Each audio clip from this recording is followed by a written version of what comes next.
HMP વાયરસનો positive case નોંધાયો છે। 7 વર્ષના બાળકને એચએમપી વાયરસનો પોઝિટિવ કેસ। આરોગ્ય વિભાગે લીધેલા સેમ્પલનો રિપોર્ટ ગત મોડી રાત્રે આવ્યો। જિલ્લા આરોગ્ય વિભાગે સેમ્પલ લઈને તપાસ માટે અમદાવાદ મોકલ્યા હતા અને બેબી કેર હોસ્પિટલમાં બાળક સારવાર હેઠળ। તો 7 વર્ષનું બાળક હાલ હોસ્પિટલમાં વેન્ટિલેટર પર છે। पालिताणाना एमएलए अधिकारीओं पर गुस्से भराया। एमएलए भीखाभाई बारैयानी ऑडियो क्लिप वायरल थई। आंतरिक जूथवादना पगले अधिकारीओ पर बगड्या छे। तालुका पंचायतना बांधकाम शाखाना अधिकारीने अपशब्दो बोल्या छे। टल्ले चढ़ेली फाइलने तात्कालिक मंजूर करवा कह्युं छे। ऑडियो क्लिप 8मी जान्युआरीनी होवानी माहिती आपी अने वायरल थयेली ऑडियो क्लिपनी न्यूज 18 पुष्टि नथी करतुं। सर एम एक थी गई है एक अत्यारे हवारे हूँ आवीने करतो तो साइट नथी हालती अत्यारे थई गई है ई छे। बे थई गई। हां बे थई गई है। आ केसनी से भाई तारी पा फाइल आ सर 3 तारीख आई थी सर। 3 तारीख ना कितनी तारीख थी? 8 तारीख थी। 5 दिवस में तारो पैसा ने हाल तो એવું નથી સર મારી પાસે કેટલી ફાઇલો હતી એમાંથી જેમ આવતી ગઈ એમ કરતો ગયો તમારે એ 3 તારીખ થી આજ 8 તારીખ સુધીમાં તમને પ્રેશર ન થતું હોય કેમ ભાઈ કોઈ ફરિયાદ ના કરતું મને આવો રમેશ ભાઈ એનું તમે કામ ભાઈ દશરથ હા સર એનું કામ શરૂ કરાવી દે ને ભાઈ સર એ કામ પતી ગયું છે થઈ ગઈ છે એન્ટ્રી ઓડિટ में मोकलवा सर एडीओ साहब ने सही लઈને ઓડિટ માં કરવાની છે આપણે। હા ઓડિટ માં મોકલવાની છે તે નીકળે નહીં એ પૂરું કરાવી જલ્દી આ લેવો ફટાફટ।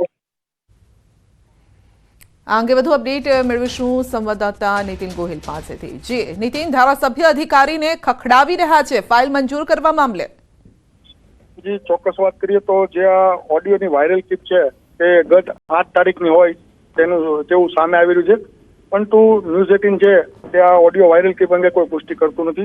વાત કરીએ તો પ્રાથમિક દ્રષ્ટિએ પાલિતાણાના જે ધારાસભ્ય છે ભીખાભાઈ બારૈયા અને દશરથ કરીને જે વ્યક્તિ છે બાંધકામ શાખા હતા જે તાલુકા પંચાયતના અધિકારી છે તેમની વચ્ચેના શાબ્દિક જે વાતો છે તેનો ઓડિયો છે તે વાયરલ થયો છે અને ધારાસભ્ય દ્વારા આ વ્યક્તિ જે છે તાલુકા પંચાયતનો જે બાંધકામ વિભાગનો અધિકારી તેમને ફાઇલો મંજૂર કરાવવાના લઈ પેટા કોન્ટ્રાક્ટની અને અપશબ્દ છે તે કહેવામાં આવતા હોય છે અને આ અંગેનો જે ઓડિયો છે તે અત્યારે હાલ વાયરલ થયો છે। બિલકુલ ઓડિયો વાયરલ થયો છે પરંતુ ન્યૂઝ 18 ગુજરાતી તેની પુષ્ટિ નથી કરતું। આપનો આભાર। બનાસકાંઠા જિલ્લામાં લકી ડ્રોના આયોજકો સામે પોલીસે કરી છે લાલ આંખ। ધાનેરાના વાલેર ગામે ગૌશાળાના નામે યોજાયેલ લકી ડ્રોના આયોજકો વિરુદ્ધ ગુનો નોંધાયો છે। લકી ડ્રોનો માસ્ટર માઇન્ડ અશોક માળી સહિત 10 સાગરીતો સામે પોલીસે ગુનો નોંધ્યો। ધાનેરા પોલીસ સ્ટેશનના પીએસઆઈ MS दरबार बन्या छे फरियादी અને લકી ડ્રોના માસ્ટર માઇન્ડ અશોક માળી વિરુદ્ધ અગાઉ પણ થરાદ પોલીસ મથકે ગેરકાયદેસર લકી ડ્રોનું આયોજન કરવા બદલ ગુનો નોંધાઈ ચૂક્યો છે। તો ધાનેરાના અરજદાર પોપટલાલ જોશીની અરજીના આધારે પોલીસે તપાસ કરી અને ગુનો દાખલ કર્યો છે। તો પીએસઆઈ તેમાં ફરિયાદી બન્યા છે। વધુ અપડેટ મેળવીશું સંવાદદાતા કિશોર પાસેથી। જી કિશોર, લકી ડ્રોનું જે આયોજન કરવામાં આવ્યું હતું તેમાં अशोक माड़ी सहित 10 सामे गुनो नोंधायो छे ने पीएसआई खुद फरियादी बन्या। महत्वनी बात तो ये है कि लकी ड्रो में जे किंग तरीके जे आरोपी बताव्यो हतो पोलीसे तेना द्वारा अशोक माड़ी द्वारा 3 ड्रो करवामां आव्या हता अने चौथा ड्रोनी जे तैयारीओ अत्यारे चाली रही छे तेमां प्रथम ड्रो बाद जे बीजो ड्रो धानेरा तालुकाना वालेर गाममां करवामां आव्यो हतो तेमां हवे फरियाद नोंधाई छे। अशोक माड़ी सहित 10 लोको सामे धानेरा पीएसआई फरियादी बन्या छे अने आ 10 लोको सामे गुनो नोंधीने तपास हाथ धरी छे। धानेराना भाजपना આગેવાન પોપટલાલ જોશીની અરજીના આધારે તપાસ કરવામાં આવી હતી અને તે બાદ અત્યારે ગુનો નોંધાયો છે અને સમગ્ર મામલે જે છે તે પોલીસે વધુ તપાસ હાથ ધરી છે। જ્યારે થરાદના જેડુઆ ખાતે અશોક માળી અને તેમના સાગરીતો સામે જે ફરિયાદ દાખલ થઈ હતી એક જ દિવસની અંદર અશોક માળીને છોડી દેવામાં આવ્યો હતો પોલીસ દ્વારા જાત જામીન પર અને અત્યારે ફરી અશોક માળીની ધરપકડ કરવા માટે પોલીસે ચક્રો ગતિ। બનાસકાંઠા જિલ્લાના વિભાજનની જાહેરાત સાથે જ શરૂ થયેલો વિરોધ હજુ શાંત થવાનું નામ નથી લેતો। વિભાજન બાદ 3 તાલુકામાં ઉઠેલો વિરોધનો બંટોળ હજુ પણ ઘૂમી રહ્યો છે। બનાસકાંઠા જિલ્લામાં જ રહેવાની માંગ સાથે આજે ધાનેરામાં વિરોધ પ્રદર્શન યોજાયું। ધાનેરા હિત રક્ષક સમિતિ આજે ધરણાનો કાર્યક્રમ યોજશે અને ધાનેરાના અપક્ષ ધારાસભ્ય માવજી દેસાઈ પણ આ પ્રદર્શનમાં હાજરી આપશે. તો જિલ્લા વિભાજનમાં ધાનેરાનો સમાવેશ વાવ-થરા જિલ્લામાં કરાયો છે, જ્યારે કે ધાનેરાના રહીશોની માંગ છે કે તેમને બનાસકાંઠામાં યથાવત રખાય. માવજી દેસાઈ સહિત રાજકીય આગેવાનો આ વિરોધમાં જોડાશે અને વિભાજન બાદ ધાનેરા, કાંકરેજ અને દિયોદર તાલુકાના રહીશો વિરોધ કરી રહ્યા છે.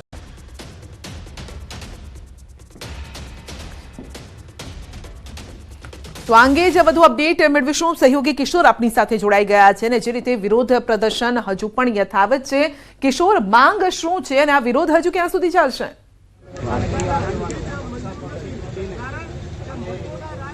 ચોક્કસથી સંધ્યા, 1લી તારીખના રોજ બનાસકાંઠા જિલ્લાના જે 2 ભાગ કરવામાં આવ્યા હતા અને બીજી તારીખથી જ કાંકરેજ, દિયોદર અને ધાનેરા જે જિલ્લાના લોકો હતા તેમનો વિરોધ શરૂ થયો છે. દિયોદરમાં સતત 4થા દિવસે આજે ધરણા પ્રદર્શન થઈ રહ્યા છે. તો ધાનેરા શહેરની અંદર પણ આજે મોટી સંખ્યામાં ધાનેરા હિત રક્ષક સમિતિના બેનર હેઠળ ધરણા પ્રદર્શન યોજાઈ રહ્યા છે. અત્યારે આપણે દ્રશ્યમાં બતાવીશ કે મોટી સંખ્યાની અંદર ધરણા જે છે તે યોજવામાં આવી રહ્યા છે અને લોકો સ્વયંભૂ આ ધરણાની અંદર પણ જોડાઈ રહ્યા છે. આપણે દ્રશ્યોમાં બતાવીશ કે અત્યારે પણ મોટી સંખ્યામાં લોકો જોડાયા છે અને થોડા જ સમયની અંદર ધાનેરાના ધારાસભ્ય અને ભાજપના પૂર્વ ધારાસભ્ય પણ જોડાવાના છે. હિતરક્ષક સમિતિના રાવલજી આપણી સાથે છે. શું કહેશો? કઈ વાતને લઈને વિરોધ છે?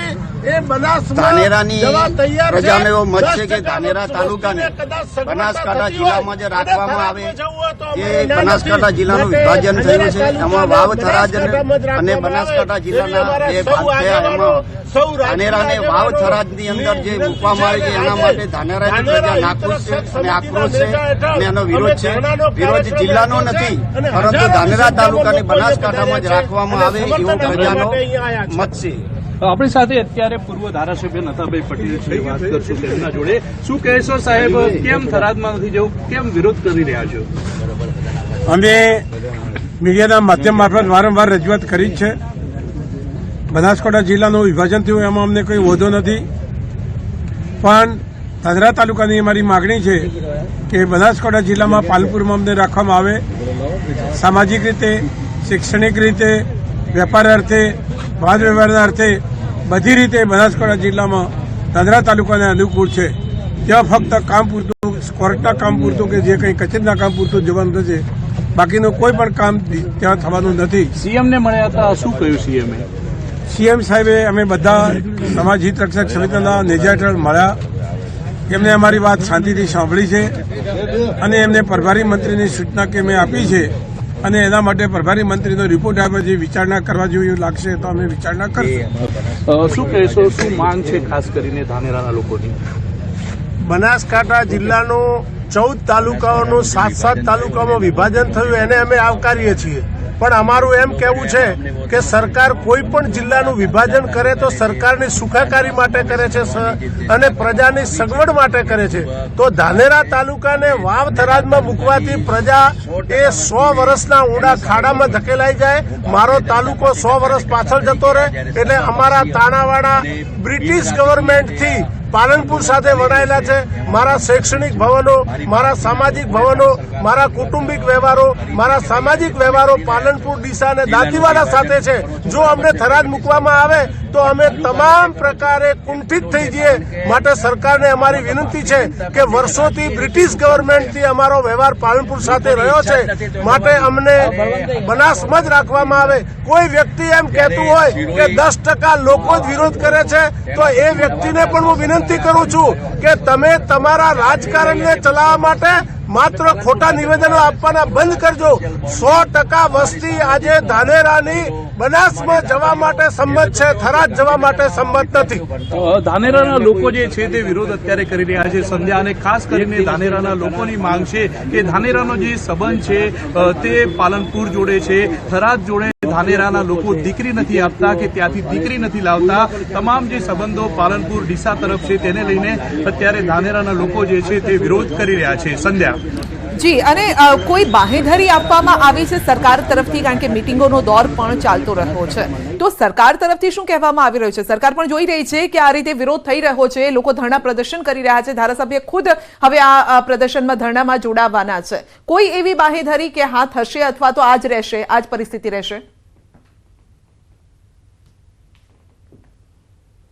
મહત્વની વાત એ છે કે સંધ્યા હજી સુધી જે નોટિફિકેશન પડવાનું હોય છે જિલ્લાનું વિભાજનનું, તે નોટિફિકેશન નથી પડ્યું અને પ્રભારી મંત્રી જે છે બળવંતસિંહ રાજપૂત, તેમના દ્વારા ધાનેરા, કાંકરેજ અને દિયોદરના લોકોને સાંભળવામાં આવ્યા હતા અને દિયોદર, ધાનેરા અને કાંકરેજના ધારાસભ્ય જે છે, ત્રણેય ધારાસભ્ય લોકોની સાથે છે અને કોંગ્રેસ હોય, ભાજપ હોય કે સ્થાનિક લોકો હોય, તમામ જે છે તે વિરોધ નોંધાવી રહ્યા છે. ધાનેરાના લોકોની માંગ છે કે તેમને થરાદ નહીં પરંતુ બનાસકાંઠામાં રાખવામાં આવે, જ્યારે કાંકરેજના લોકોની માંગ છે કે તેમને બનાસકાંઠા અથવા પાટણમાં રાખવામાં આવે, જ્યારે દિયોદરના લોકોની માંગ છે કે મુખ્ય મથક દિયોદર બનાવવામાં આવે અને ઓગસ્ટ. જી બિલકુલ, આપનો આભાર અમારી સાથે જોડાવા બદલ. જૂનું માર્કેટયાર્ડ લાલચોળ ડુંગળીથી છલકાયું છે, પરંતુ ડુંગળીના પૂરતા ભાવ ન મળતા ખેડૂતો પરેશાન છે. જૂના માર્કેટિંગ યાર્ડમાં ડુંગળીની ભરપૂર આવક થઈ છે. ડુંગળીનો પટ ભરાઈ જતા માર્કેટિંગ યાર્ડ દ્વારા તેમના જ અન્ય પ્લોટમાં ડુંગળી રાખવાની વ્યવસ્થા કરવી પડી છે. માર્કેટિંગ યાર્ડમાં હજારો બોરી ડુંગળીની આવક થઈ છે, પરંતુ લાલ ડુંગળીના ભાવ આ વર્ષે 100 રૂપિયાથી માંડી અને સારી ગુણવત્તાની ડુંગળીના 450 રૂપિયા પ્રતિમણ મળી રહ્યા છે, જે ગયા વર્ષની સરખામણીમાં 25% ઓછા છે. જો સારી ડુંગળી હોય તો ખેડૂતોને ખર્ચો માંડ નીકળી રહ્યો છે અને નબળી ડુંગળી હોય તો ઉલટાના પૈસા ગુમાવવા પડે છે.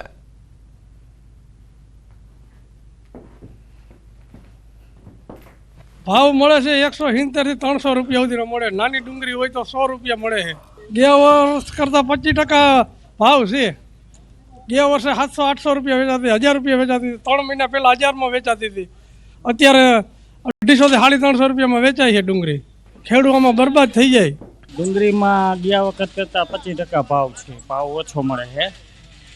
સારી ડુંગળીના અને ભાવ મળવા જોઈએ એ પ્રમાણે નથી મળતા. મહેનત પ્રમાણે, ખેડૂતની મહેનત પ્રમાણે ભાવ નથી. રાજકોટનું જૂનું માર્કેટિંગ યાર્ડ છે તે ડુંગળીના પાકથી ભરાઈ ગયું છે. રાજકોટના જૂના માર્કેટિંગ યાર્ડ ખાતે જે છે અત્યારે હજારો બોરી ડુંગળીની આવક થઈ છે. ખાસ કરીને જે રીતના વાત કરવામાં આવે તો રાજકોટ જિલ્લા ઉપરાંત આસપાસના જે તાલુકા હોય છે, જે જિલ્લા હોય છે, ત્યાંથી પણ ખેડૂતો જે છે તે ગ્રામ્ય વિસ્તારોમાંથી મોટી સંખ્યામાં ડુંગળી વેચવા માટે જે રાજકોટ માર્કેટિંગ યાર્ડ સુધી આવતા હોય છે. જોકે ગયા વર્ષની સરખામણીએ ખેડૂતોને ભાવ પ્રમાણમાં ઓછા મળતા હોવાનું ખેડૂતો કહી રહ્યા છે. જે રીતના જે રાજકોટનું જૂનું માર્કેટિંગ યાર્ડ છે ત્યાં અત્યારે પુષ્કળ પ્રમાણમાં લાલ ડુંગળીની આવક થઈ છે. ડુંગળીના પટ છે તે પણ અત્યારે ભરાઈ રહ્યા છે. ખાસ કરીને જે જૂનું માર્કેટિંગ યાર્ડ છે ત્યાં મોટી સંખ્યામાં દૂર દૂરથી ખેડૂતો જે ડુંગળી વેચવા માટે આવતા હોય છે. જોકે ડુંગળી વેચવા આવતા ખેડૂતોનું કહેવું છે કે 25% જેટલા ઓછા રૂપિયા મળતા હોવાનું પણ ક્યાંક ખેડૂતોને લાગી રહ્યું છે.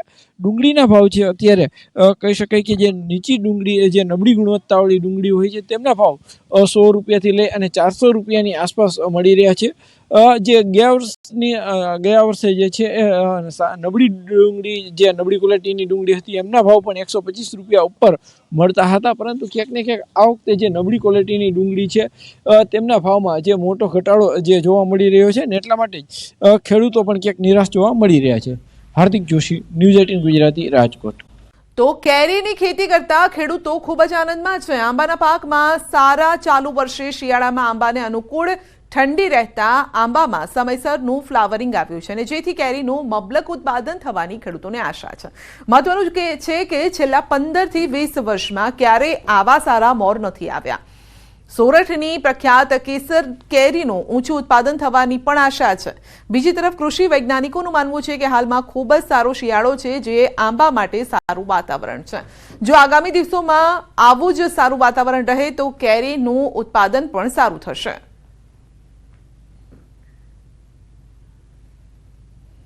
આંબા 15-20 વર્ષ ત્યાં આવવા નથી આવ્યા. બહુ મોરાઈ બહુ છે, પણ હવે એ કેવું વાતાવરણ રહે, કોઈ વરસાદ, કોઈ હવામાન કેવું રહે એ પ્રમાણે આવરણ રહે, નકર કેરી પુષ્કળ થાય ને. આજ 5-10 વર્ષ ત્યાં તો આંબા મારે છે અમને.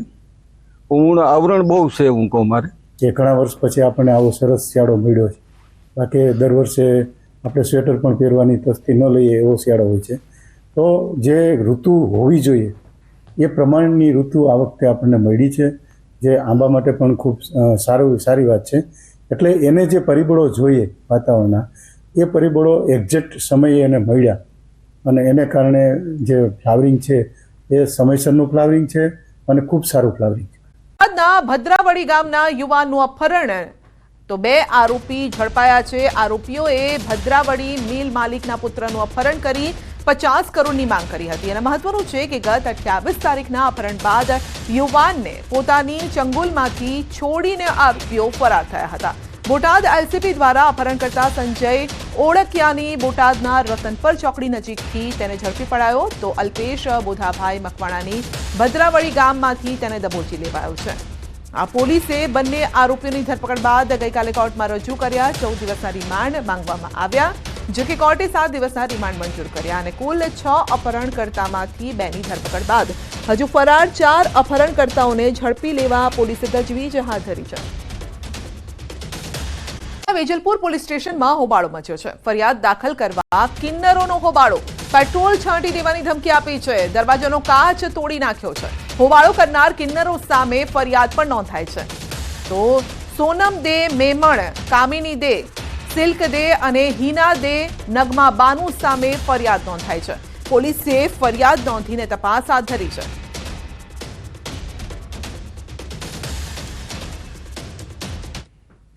અમદાવાદના કૃષ્ણનગર પોલીસ સ્ટેશનમાંથી આરોપી ફરાર. દુષ્કર્મ કેસનો આરોપી ફરાર. આ મામલે પોલીસનું મૌન છે. આરોપીને પકડવા કાર્યવાહી હાથ ધરી છે. લેટરકાંડ મામલે વધુ 24 કલાક ધરણા રાખવાની પરેશ ધાનાણીની જાહેરાત છે અને સાથે જ આવતીકાલે અમરેલી બંધ રાખવાની પણ ધાનાણીની અપીલ છે.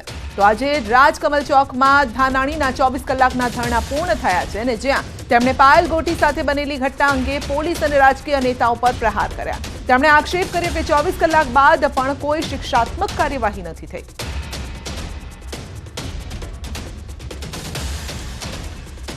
આ આંદોલનને પરિણામ સુધી આગળ ધપાવવા માટે પરેશ ધાનાણી વધુ 24 કલાક અન્નના દાણા વગર આ ધરણાને આગળ ધપાવવાની જાહેરાત કરે છે. આ ધરણા વધુ 24 કલાક ચાલશે અને આવતીકાલે સવારે અમરેલીના વેપારીઓને સ્વૈચ્છિક રીતે આ દીકરી ઉપર જે અત્યાચાર થયો છે અડધો ટક બંધ પાડવાની વિનંતી કરી છે. પંખા ચાલુ રાખવા પડી શકે છે. ભર શિયાળે પરસેવો છૂટી જાય તેવી આગાહી કરી છે હવામાન નિષ્ણાંત અંબાલાલ પટેલે. ગુજરાતના વાતાવરણમાં આવશે મોટો બદલાવ. 14મી જાન્યુઆરીથી ઠંડીમાં મળશે મોટી રાહત.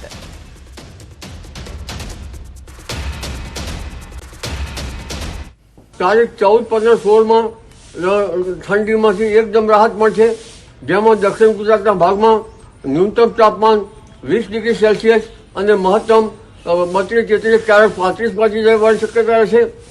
સામાન્ય ઠંડી જોવા જઈએ તો કચ્છના કોઈ ભાગમાં અને ઉત્તર ગુજરાત કોઈ ભાગમાં તારીખ 14 સુધીમાં રહી શકે છે, પરંતુ હવે ધીરે ધીરે ઠંડીમાં રાહત મળશે, જેમાં મધ્ય ગુજરાતના ભાગો, ઉત્તર ગુજરાતના ભાગો, કેટલાક ઉત્તર ગુજરાતના ભાગો, અમદાવાદના ભાગોમાં ન્યૂનતમ તાપમાન વધવાની શક્યતા છે.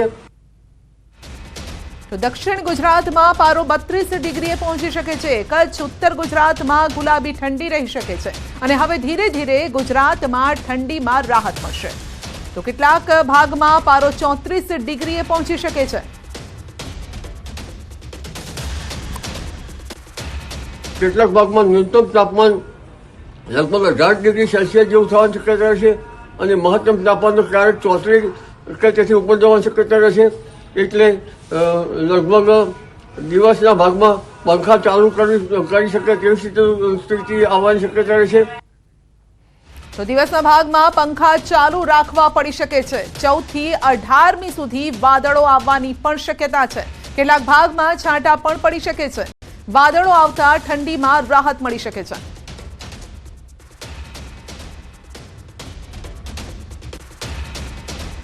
તારીખ 14, 15, 16, 17, 18માં રાજ્યમાં વાદળો આવવાની પણ શક્યતા રહેશે. ક્યારેક કોઈ ભાગમાં છાંટાછૂટી થઈ શકે, પરંતુ ખાસ કરીને અરબ સાગરનો ભેજ અને બંગાળ ઉપસાગરના ભેજથી વાદળો આવતા આ ઠંડીમાંથી રાહત મળવાની શક્યતા રહેશે.